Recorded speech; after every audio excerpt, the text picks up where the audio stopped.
அனைவருக்கும் வணக்கம். இப்போ பார்த்தீங்கன்னா இந்த ப்ரோக்ராமில் ஒரு வெர்ஃபுல் செமி ஆட்டோமேட்டிக்கு கம்ப்ளைண்ட் என்னென்னா, இது ஒரு 7 kg மிஷினு.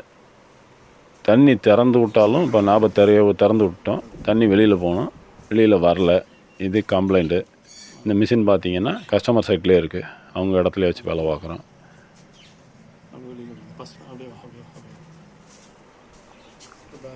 டப்பில் தண்ணி நிற்கிது, நாபு திறந்தாச்சு, வெளியில் வரல. இப்போ ஒரு சந்தேகத்துக்கு என்ன பண்ணுறோம்னா, வால்வை நேரடியாக கையில் பிடிச்சி இழுத்து பார்க்குறோம். இதுதான் தண்ணி திறந்து விட்ற வால்வு. டேப்பை பிடிச்சி நம்ம நாபை சுற்றில இந்த டேப் இழுத்து அந்த வால்வை திறக்க, இப்போ நம்ம கையில் மேனுவலாக திறந்து விட்றோம். அப்பையும் வரல. அப்போ பிளாக் ஆகிருக்கு, அதை கன்ஃபார்ம் பண்ணிட்டோம். இப்போ பிளாக்கு வாஷ் டப்பில் இருக்கான்னு கன்ஃபார்ம் பண்ணுறதுக்கு என்ன பண்ணுறோம்னா, ஃபஸ்ட்டு இந்த பல்செட்டரை ரிமூவ் பண்ணணும். பல்செட்டரை ரிமூவ் பண்ணுறதுக்கு பார்த்திங்கன்னா, பல்செட்டரில் ஒரு ஸ்க்ரூ போட்டிருப்பாங்க. இது பார்த்திங்கன்னா 10 போல்ட்டு தலையோடு இருக்கும், மைனஸ் தலையும் இருக்கும். ஒன்று -3 இது பார்த்திங்கன்னா இது ஒரு சின்னதாக மூடி போட்டு அடைச்சிருப்பாங்க. அதில் டெஸ்டர் நுழையிற அளவுக்கு ஒரு ஓட்டை இருக்கும். அதை உள்ளே விட்டு நெம்மினிங்கன்னா இப்படி வந்துடும். 3 லாக் இருக்கும். அந்த 3 லாக்கு எடுத்துகிட்டு வந்துடும், வெளியில் வந்துடும். திருப்பி அதே போட்டு அமைக்கி விட்டோம்னா ப்ரெஸ்ஸாகி லாக் ஆகிக்கிறோம். இது 10 ஸ்பேனர் டீ ஹேண்டில் போட்டு லூஸ் பண்ணலாம், இல்லை மைனஸ் போட்டு யூஸ் பண்ணலாம். -3 பெரிய திருப்பிளி போட்டு லூஸ் பண்ணலாம். வழக்கமான ஸ்க்ரூ மாதிரி தான். லெஃப்ட் லூஸு, லெஃப்ட் சைடு திருங்கினீங்கன்னா ஸ்க்ரூ லூஸ் ஆகி வெளியில் வந்துடும். வெர்ஃபுல்லையும் அப்படியே செலுத்து பார்ப்போம். பல்செட்டரும் ஈஸியாக வெளியில் வந்துருச்சு. வெர்ஃபுல்லையும் சாம்சங்லேயும் ஒரு சௌரியம் இருக்கும். ஸ்க்ரூ ஸ்பேனர் போட்டு எடுக்கிற அளவுக்கே இருக்கும் பல்செட்டர் ஸ்க்ரூ. இது 10 இருக்கும், அது 8 இருக்கும் ஸ்பேனரு. சாம்சங் 8, வெர்ஃபுல் 10. எடுத்துகிட்டு பார்க்கையில் ஃபில்டரில் அவ்வளோ ஒன்றும் அடப்பில் இல்லைன்னா இன்னும் அடப்பு இருக்கும். மேல் பக்கம் ஹோல்ஸே தெரியாத அந்தளவுக்கு மேல் பக்கம் ஹோல்ஸ் எல்லாம் தெரியுது. இருந்தாலும் எடுத்து க்ளீன் பண்ணி சமயத்தில் இருந்துச்சுன்னா இதுக்குள்ளே ஒரு சின்ன ஹோல்ஸ் வழியாக தான் போகும். இந்த ஃபில்ட்ரு அந்த ஹோல்ஸில் தான் போய் லாக் ஆகும். ஒரே ஒரு ஹோல் இருக்கும், அந்த ஹோலில் தான் போய் லாக் ஆகும் இந்த ஃபில்ட்ரு. அந்த ஹோல் அடைக்கும், சாதாரணமாக அடைக்கும். பெட்ஷீட் துணியெல்லாம் போடையில் அதில் இதுலேருந்து வரக்கூடிய நூல் லிண்டு அது போய் அடைச்சிரும். ஃபஸ்ட்டு என்ன பண்ணுறோம்னா, அந்த ஃபில்ட்ருக்கும் அந்த பாடிக்கு நடுவில் கேப் இருக்கும், அது லேசாக எடுத்து விட்டுக்கிறணும். இப்போ ஏன்னா அழுக்கு அடைச்சி ஒட்டி நிற்கும். ரெண்டாவது சில ஃபில்டரில் ஸ்க்ரூ இருக்கும் கீழே பாடியில், அது இருக்கான்னு முதல்ல கன்ஃபார்ம் பண்ணிக்கிறணும். அது இருந்துச்சுன்னா ஸ்க்ரூ அன்ஸ்க்ரூ பண்ணி தான் இருக்கும், இல்லைன்னா பிஞ்சிரும். இது டீ ஹேண்டில் மாதிரி ஒன்றை போட்டு எல் டைப்பில் ஒரு லீவர் இருக்குது, அதை போட்டு நம்பி எடுத்துட்டேன். இதை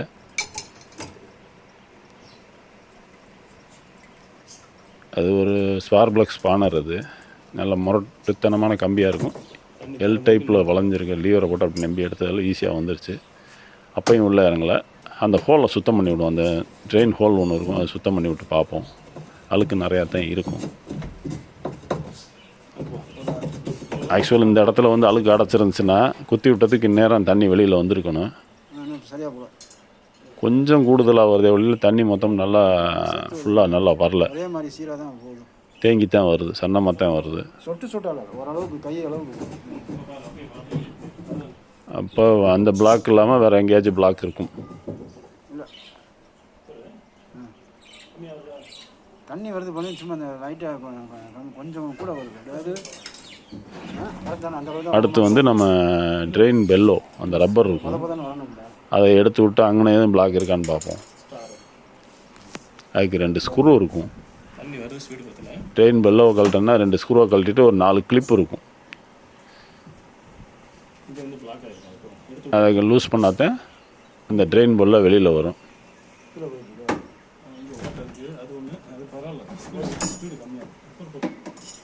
இப்போ ஸ்க்ரூவை கழட்டிகிட்டு இருக்கோம். ஸ்டார் தான் போட்டிருப்பாங்க, ஸ்டார் ஸ்க்ரூ தான்.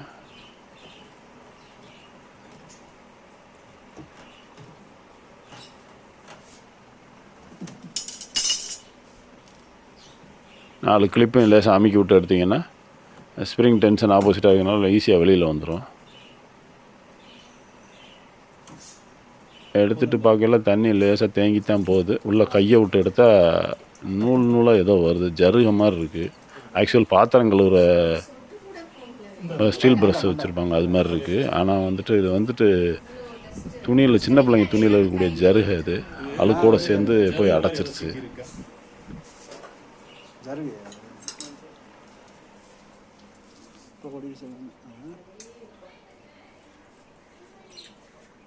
மேற்கொண்டு அழுக்கு குழாயிலும் இருக்கும் போட்டு சன்னமாக தான் வந்துட்டுருக்கு. ஆனால் தண்ணி பூரா வெளியேறிடுச்சு.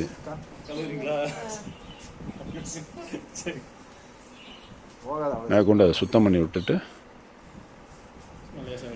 பெரும்பாலும் பார்த்தீங்கன்னா இந்த உள்ளே இருக்க அழுக்கை, அதாவது கியர் பாக்ஸ் அந்த சாப்பிட்டு வருது பார்த்தீங்களா, அந்த சாப்பிட்ட கியர் பாக்ஸ் பல்செட்டு மாட்டுற சாப்பிட்ட இருக்க சுற்றி இருக்க அழுக்கை எப்போயுமே மேக்ஸிமம் க்ளீன் பண்ணக்கூடாது.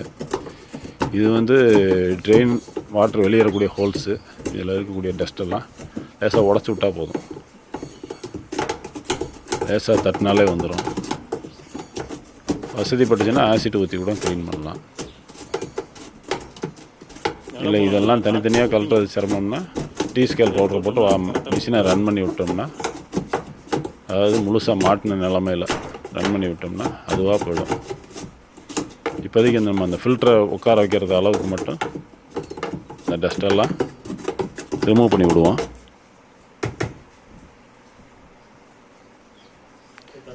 இந்த சாப்பிட்டு கியர் பாக்ஸ் சாப்பிட்டு இங்கேக்குள்ளே மேக்ஸிமம் பழசு கழட்டி வேலை பார்க்கையில், இந்த மாதிரி வேலை பார்க்கையில் இந்த அழுக்கையும் உடச்சி விடக்கூடாது.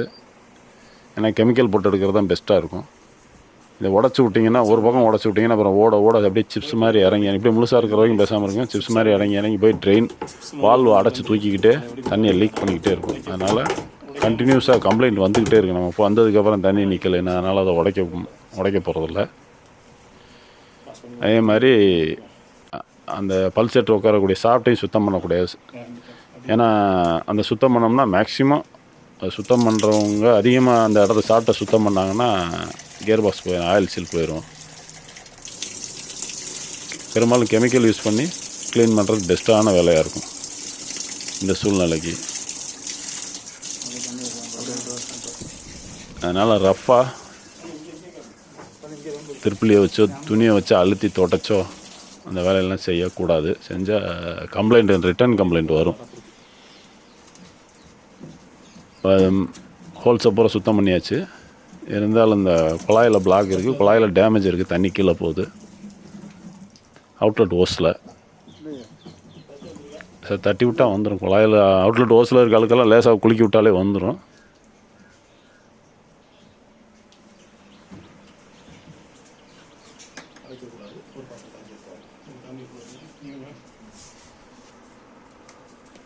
அவுட்லெட் ஓஸும் பார்த்தீங்கன்னா மாற்றக்கூடிய சூழ்நிலையில் தான் இருக்குது. தண்ணியை திறந்து விட்டு பார்ப்போம். உள்ளே இருக்க கசடெல்லாம் பாஸ் ஆகி போயிடுது, நிற்கலை. ஓகே, கிட்டத்தட்ட பிளாக் எடுத்து விட்டாச்சு. இப்போ மாட்டி விட்டு வாட்டர் லீக் இருக்கான்னு செக் பண்ணணும்.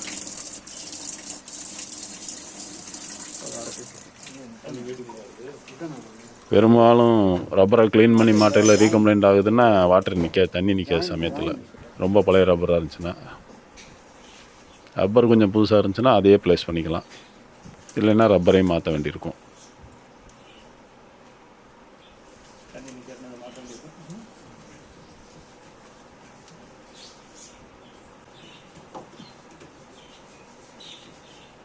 நாலு கிளிப்பை ஃபஸ்ட்டு வச்சு லாக் பண்ணிவிட்டு ஃபஸ்ட்டு ரப்பரை உள்ளே தள்ளிடுறோம்.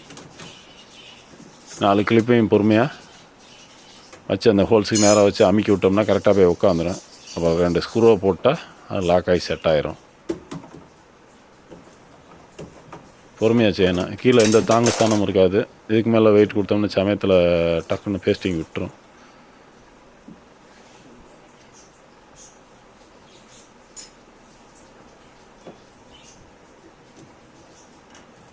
எல்லாமே எந்த அவுட்லெட் ஓஸும் டப்புக்கு உண்டான கனெக்ஷன் பார்த்தீங்கன்னா பூரா பேஸ்டிங்கில் தான் நிற்கும்.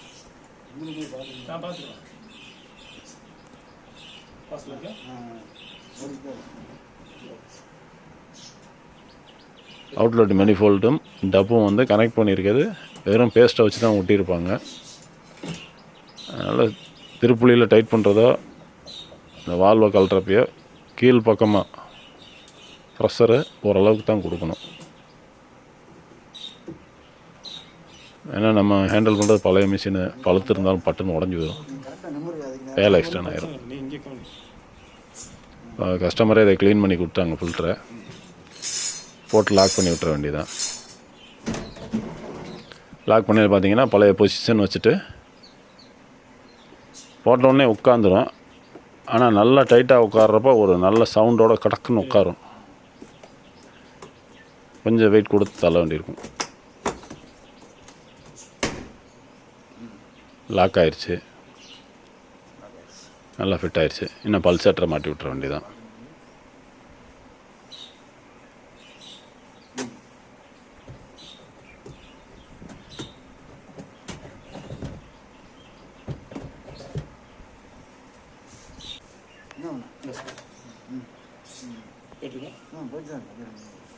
இது பல்சேட்டருக்கு உண்டான ஸ்க்ரூ.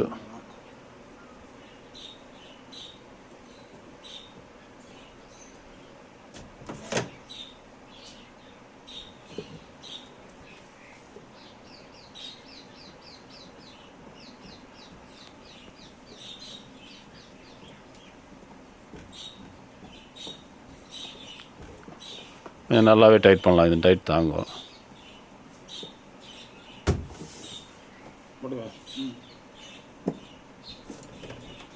இது முடித்ததுக்கப்புறம் இதுக்கு மேலே ஒரு கேப் வரும். அது 3 லாக் இருக்கும். அந்த 3 லாக்கு பொசிஷன் பார்த்து போட்டுக்க வேண்டியதான். எப்படி வேணாலும் மாற்றி மாற்றி போட்டுக்கலாம், அதனால் ஒன்றும் பிரச்சனை இல்லை.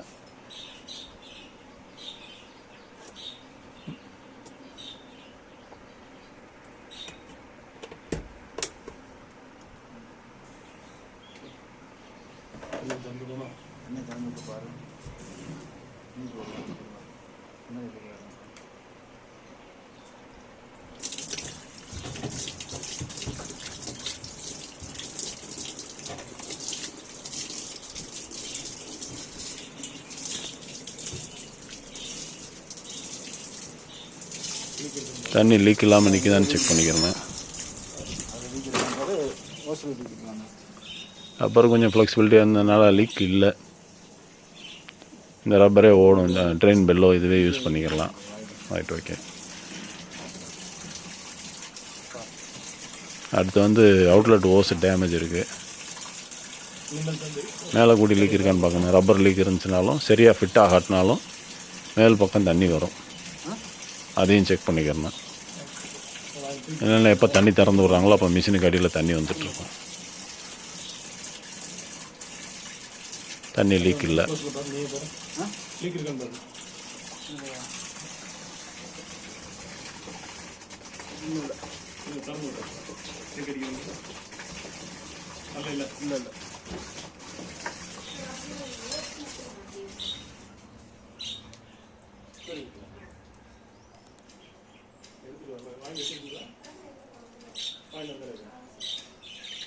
சரியா இருக்குது. தண்ணியை திறந்து விட்டு அடைச்சாச்சு. தண்ணியை திறந்து விட்றோம்.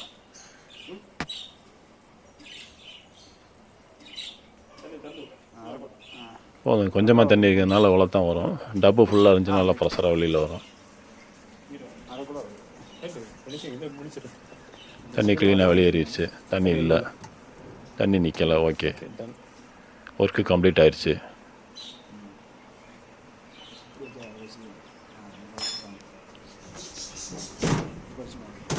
வேர்ஃபுல்லில் இப்போ வரக்கூடிய மாடல் கிட்டத்தட்ட எல்லாம் ஒரே மாதிரி தான் இருக்கும். கியர் பாக்ஸ்லேருந்து எல்லாமே இருக்கும்.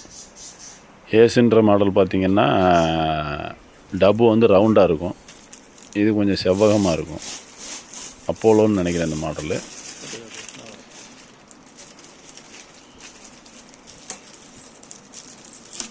கிட்டத்தட்ட எல்லாமே ஒரே மெக்கானிசமாக தான் இருக்கும். இப்போ வந்து இந்த அவுட்லெட் ஓஸையும் மாற்றி விட்ருவோம். அவுட்லெட் ஓஸ் லீக் இருக்கிறதுனால அவுட்லெட் ஓஸையும் மாற்றி விட்ருவோம்.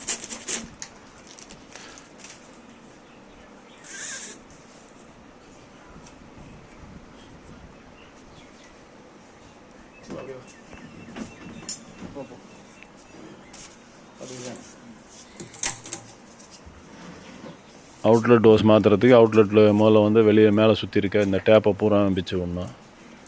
மேக்ஸிமம் மெக்கானிக் வேலை பார்த்துருந்தாங்கன்னா உரிக்கிற அளவுக்கு லேசாக எண்டு விட்ருப்பாங்க. ஏன்னா இந்த டேப்பை நம்பி ஒன்றும் அந்த ஓஸ் நிற்காது.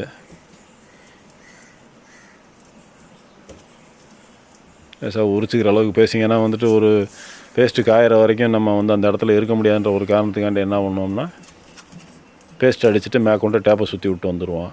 டேப்பை வந்து உரிக்கிற அளவுக்கு தான் வச்சுட்டு வருவோம். ஏன்னா பேஸ்ட்டு காஞ்சிருச்சுன்னா அது பிடிச்சிக்கிறோம். இப்போ ஃபஸ்ட்டு வந்து சின்ன ஸ்க்ரூ ட்ரைவர், அது அலைனர்னு சொல்லுவாங்க, ரொம்ப சின்னதாக இருக்குது. அதை வச்சுட்டு அந்த ஓஸை மட்டும் மெனிஃபோல்டை டேமேஜ் பண்ணிடாமல் லேசாக நம்பி விடணும். ஃபஸ்ட்டு சின்னதாக ஒரு ஹோலில் ரெடி பண்ணிட்டு அந்த ஒதுக்கி விடணும். லேசாக அந்த மெனிஃபோல்டையும் அவுட்லெட் ஓஸையும் லேசாக ஒதுக்கி விட்டோம்னா அந்த பேஸ்ட்டு விடுறது தெரியும். ஒரு மாதிரி ஸ்டிக்கரை எடுக்கிறாப்புல அப்படியே பிச்சுக்கிட்டு வரும். அப்படியே அதை பெருசாக்கிக்கிட்டே போகணும். இப்போ வந்து முதல்ல வந்து சின்ன அலைனர் வச்சு ஓப்பன் பண்ணிவிட்டோம். இப்போ டெஸ்டர் உள்ளே சொல்லிட்டு பார்த்துருக்கீங்க. பெரிய திருப்புளி வச்சு அப்படியே லேசாக நம்பி விட்டோம்னா அந்த ஹோஸ் பெருசாகிடும். அவுட்லெட் ஹோஸு கொஞ்சம் அகண்டுக்கிறோம். அப்போ எடுக்க ஈஸியாக இருக்கும். மெனிஃபோல்டை வந்து டேமேஜ் பண்ணிடாத அளவுக்கு லேசாக எடுத்து விடணும்.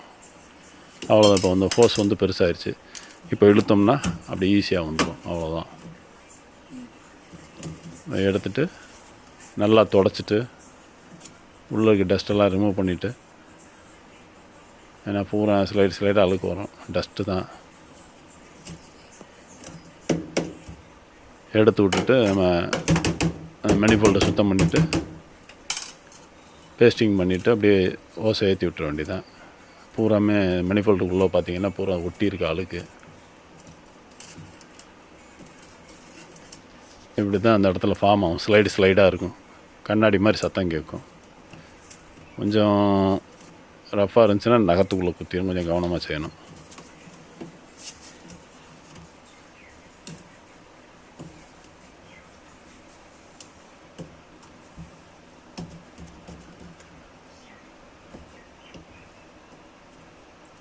இப்போ மெனிஃபோல்டை சுத்தம் பண்ணியாச்சு. தண்ணி இல்லாமல், ஈரம் இல்லாமல் துணியை துடைச்சிடணும். உடச்சிட்டு இந்த ஹோஸை ஏற்றி விட்டுற வேண்டியதான். புது ஹோஸை ஃபஸ்ட்டு உள்ளே நுழைதானே பேஸ்ட்டு அப்ளை பண்ணுறதுக்கு முன்னாடி வச்சு பார்த்துக்கிறணும். நுழையில் கொஞ்சம் அகட்டி விட வேண்டியிருக்கும். இப்போ நீங்கள் வீட்டில் தனியாக பார்க்குறாப்புல இருந்தால் சௌகரியம் இருந்துச்சுன்னா சுடு தண்ணி வச்சுட்டு லேசாக அமுக்கிட்டு இதை விட அகலமான எதையாச்சும் வச்சு அப்படியே லேசாக அகட்டி விட்டிங்கன்னா அகன்றும். கஸ்டமர் சைட்டில் நம்ம அதெல்லாம் எதிர்பார்க்க முடியாது. நம்ம இதுக்கு என்ன பண்ணணுன்னா என்னோட இருக்க கட்டிங் பிளேயர் வச்சு நான் இதை யூஸ் பண்ணுவேன். கட்டிங் எட்ஜ் எதுவும் இல்லாத பொசிஷனாக பார்த்துட்டு ஷார்ப்பான எட்ஜ் இருந்துச்சுன்னா கிழிச்சு விட்டுருவேன். அதனால் கொஞ்சம் வலுவலுன்னு இருக்கிற இடமா வச்சு அப்படியே லேசாக சுற்றிக்கிட்டே வந்தீங்கன்னா அகலும். இது புதுசாக இருக்கிற வரைக்கும் ஃப்ளெக்சிபிலிட்டி நல்லா இருக்கும் இந்த ஓஸு.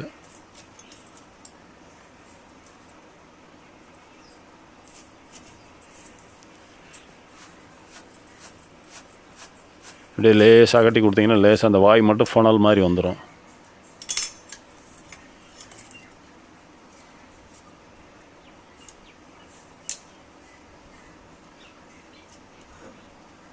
ஏன்னா இதை செய்யாட்டினா நம்ம பேஸ்ட் அப்ளை பண்ணதுக்கப்புறம் ரொம்ப சிரமப்பட வேண்டியிருக்கும். உள்ளே நுழையாது. அந்த இடத்துல வச்சுட்டு நம்ம சின்னதாக வச்சு ட்ரை பண்ணுறது. அதுக்கப்புறம் நம்ம ஹீட் பண்ணோம்னாலும் இல்லை ஃப்ளேம் அடித்தோம்னாலும் ஃபயர் ஆகும். பேஸ்ட் இருக்கிறதுனால நம்ம இந்த கண்டிஷன்லேயே வச்சு எல்லாத்தையும் ரெடி பண்ணிட வேண்டியதான்.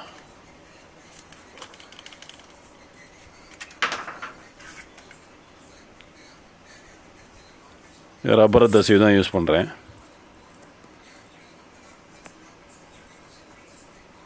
ஹோஸோட இன்சைட்லேயும் மெனிஃபோல்டோட அவுட் சைட்லேயும் பேஸ்ட் அப்ளை பண்ணி கொஞ்சம் சொதனே நல்லாவே பூசலாம். ஏன்னா இது ஏற்றுற வரைக்கும் இது லூப்ரிகேஷன் மாதிரி செயல்படும். பேஸ்ட்டு காயாத வரைக்கும் கொஞ்சம் லூப்ரிகேஷன் மாதிரி கொஞ்சம் வலுவலுப்பாக உள்ள அந்த ஓசை ஏற்றி வர்றது சௌகரியமாக இருக்குது. காஞ்சிருச்சுன்னா செட் ஆயிரும். டைம் நமக்கு ரொம்ப ஷார்ட்டாக இருக்குது. அதனால் கொஞ்சம் வேகமாக ஏற்றி விட்டுற வேண்டியதான். பேஸ்ட்டு காய்ங்குள்ளே அது செய்யணும். இப்போ பார்த்திங்கன்னா நல்லா டைட்டாகவே போகுது.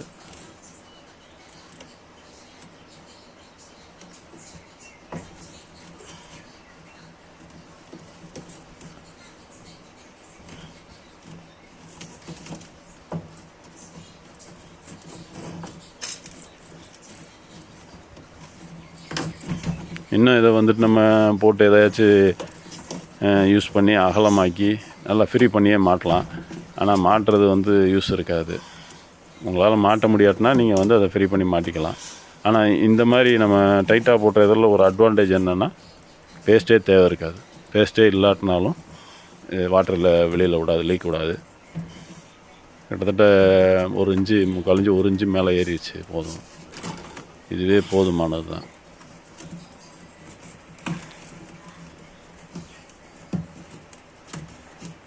பேஸ்ட் இருக்குது, ப்ளஸ் வந்து நல்லா டைட்டாக ஏறி இருக்குது.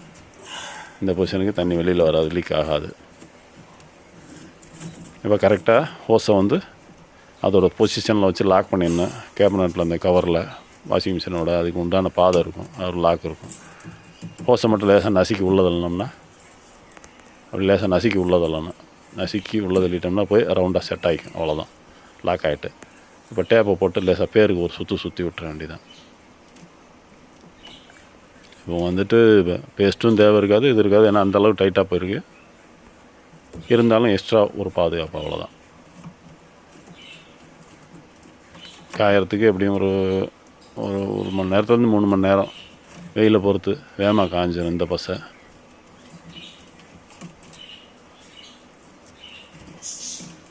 இது போதுமானது, அவ்வளோதான். இந்த வேலை முடிஞ்சது.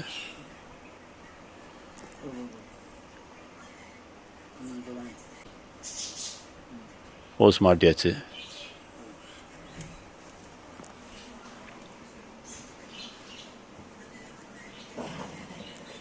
மித்தபடி ட்ரெயின் டேப் லாக் ஆகிருக்கான்னு பார்த்துக்கிறணும். மித்தபடி வயர் எதுவும் டிஸ்டர்ப் இருக்கிற மாதிரி எதுவும் கிடையாது. மித்தபடி எதுவும் இல்லை. டோரை போட்டு க்ளோஸ் பண்ணிட்டோம்னா கஸ்டமர் ரெடி பண்ணுறதுக்கு மிஷின் தயாராகிடும். அவங்க யூஸ் பண்ணிக்கலாம்.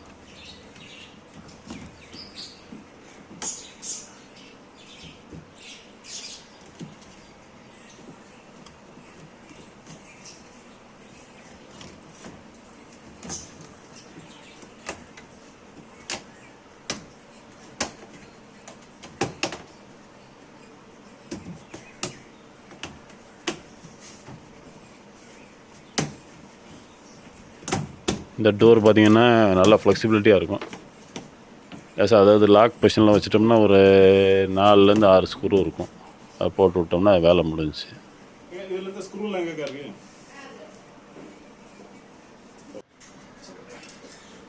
ஸ்க்ரூ மட்டும் போட காமிச்சிக்கிறேன்.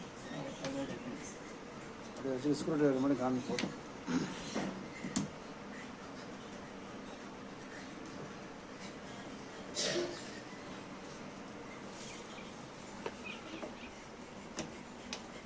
அதாவது வந்து இது வந்து நம்ம ஒர்க் ஷாப் கிடையாது, கஸ்டமரோட சைட்டு. அதனால் எந்த அளவுக்கு மேக்ஸிமம் கவர் பண்ண முடியுமோ அந்த அளவுக்கு கவர் பண்ணியிருக்கோம். இந்த இடத்துல இவ்வளோ தான் கவரேஜ் கிடையாது. ஆனால் நீங்கள் வந்து என்னோட சேர்ந்து என் கூட வந்து ஒர்க் பண்ண ஃபீலிங்ஸ் உங்களுக்கு இருக்கும்னு நினைக்கிறேன். இந்த ப்ரோக்ராம் உங்களுக்கு நல்லா உபயோகமாக இருக்கும்னு நம்புகிறேன். நாங்கள் இப்படி தான் ஒர்க் பண்ணுறோம் வெளியில். எங்களோட சேர்ந்து நீங்களும் சேர்ந்து இந்த ப்ரோக்ராமில் ஒர்க் பண்ண மகிழ்ச்சி எனக்கு.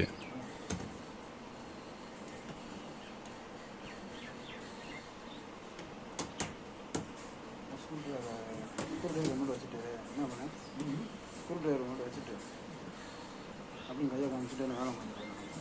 நான் அனுப்பிட்டுருக்கேன். சும்மா திருவிழா மாதிரி காமிச்சிட்டு மீண்டும் அடுத்து ஒரு ப்ரோக்ராமில் உங்களை சந்திக்கிறேன்.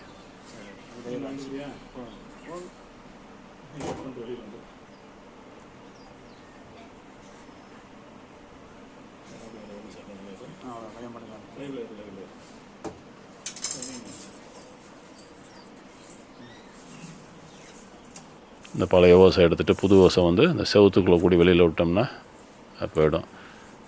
இந்த லாக் இருக்கிறதுனால அது உள்ளே போக மாட்டேங்குது, அதை எடுக்கணும். போய் முட்டும். லாக் எடுக்கிறது ரொம்ப ஈஸி. ஓசை லேசாக அமுக்குனிங்கன்னா வெளியில் வந்துடும். அப்படி லேசாக நெளிச்சிட்டு லாக்கை வெளியில் விட்டோம்னா ஃப்ரீயாக போயிடும். ஃபில்டரை போட்டு விட்ருவோம். சின்ன ஃபில்ட்ரு, அது எலி போகாமல் இருக்கும்.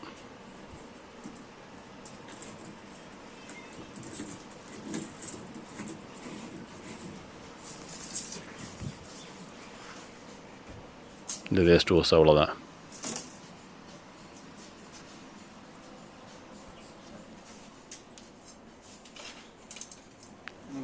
மிஷின் இப்போ வந்து உபயோகப்படுத்துறது தயாராகிடுச்சு. மீண்டும் அடுத்த பதிவில் உங்களை சந்திக்கிறேன். நன்றி, வணக்கம். மறக்காமல் சப்ஸ்கிரைப் பண்ணுங்கள், லைக் பண்ணுங்கள், ஷேர் பண்ணுங்கள். எங்களோட சேர்ந்து நீங்களும் இந்த ப்ரோக்ராமில் கலந்துக்கிட்டதுக்கு மீண்டும் நன்றி, வணக்கம்.